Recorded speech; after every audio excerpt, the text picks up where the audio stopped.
This is where we must commit the reserves, my love. It is the only way to ensure the stability of the southern border. पौधे में जो अभी size और सुनी के धानी दोस्तों को समय से कीमत सा करता है और मुझसे उसी सभा के साथ आ गया. History is often written in the blood of the conquered or the ink of the scholars, but rarely is it carved so deeply into white marble that it makes the world stop and stare for 4 centuries. To understand the magnitude of this love, we have to travel back to the year 1607 to the heart of the Mughal Empire. At this time, the Mughals were among the wealthiest and most powerful dynasties on the planet. This was a world of unimaginable opulence, where the air smelled of rose water and oud, and the floors were covered in carpets woven with threads of real gold. To live in the Mughal court was to live in a theatre of power. Daily life was governed by a strict and dazzling etiquette. The emperor was considered the shadow of God on earth, and his daily routine was a public spectacle.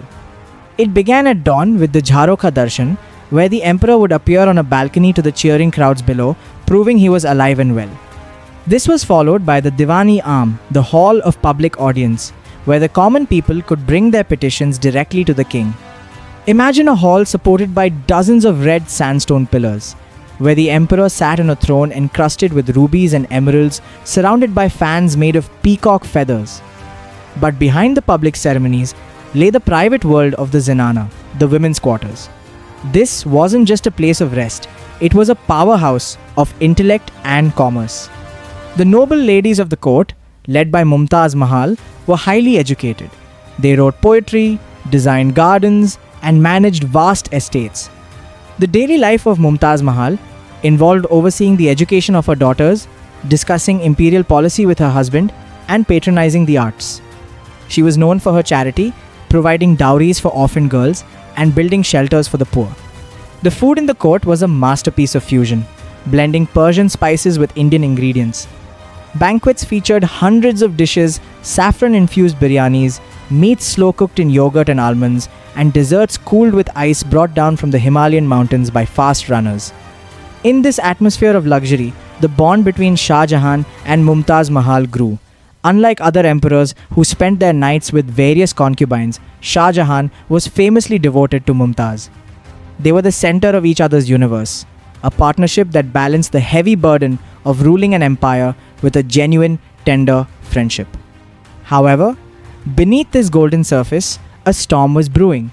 The Mughal system of succession was brutal. There was no law of primogeniture, meaning the eldest son didn't automatically become king. Instead, the rule was Takht-ya Takhta, the throne or the coffin. Every son of the emperor had an equal claim to the throne, and they were expected to fight to the death to claim it. Shah Jahan and Mumtaz had 4 sons: Dara Shikoh, Shuja, Murad, and Aurangzeb. Each was a formidable prince, but they couldn't have been more different. Dara Shikoh, the eldest and his father's favorite, was a philosopher and a mystic. He translated the Upanishads into Persian and sought a common ground between Islam and Hinduism. He was the intellectual heart of the family, groomed for the throne in the comfort of the palace. In contrast, the third son, Aurangzeb, was a hardened soldier and a religious conservative. While Dara was discussing philosophy in the gardens, Aurangzeb was on the frontiers, leading armies and enduring the hardships of war. He grew resentful of the favoritism shown to Dara. He saw his brother as weak and heretical, and he saw his father's obsession with the Taj Mahal as a waste of the empire's treasury. The tragedy of the family began long before the war. When Mumtaz Mahal died in 1631, the glue that held the family together dissolved. She had always been the mediator between her husband and her sons. Without her, the rivalry between the brothers turned toxic. Shah Jahan, blinded by his grief and his architectural projects, failed to see that his empire was fracturing. In 1657, Shah Jahan fell seriously ill. Rumors spread like wildfire that the emperor was dead. This was the spark that ignited the most brutal civil war in Indian history. Shuja declared himself emperor in Bengal, Murad did the same in Gujarat, but the real battle was between the two ideologies, Dara Shikoh and Aurangzeb. The decisive clash happened at the Battle of Samugar. Dara Shikoh led a massive glittering army of over 100,000 soldiers, complete with elephants and heavy artillery. Aurangzeb's force was smaller but battle-hardened and strategically superior. In the heat of the summer sun, the brothers fought for the soul of the empire.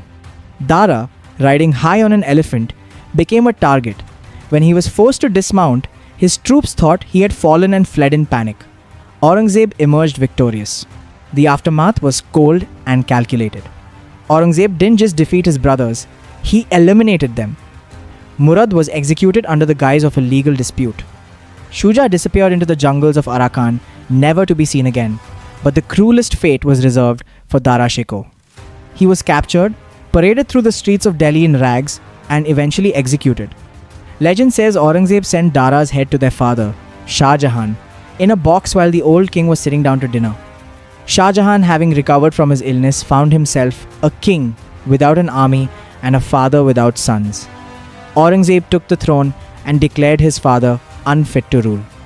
He didn't kill Shah Jahan, but he did something perhaps worse for a man of the emperor's pride.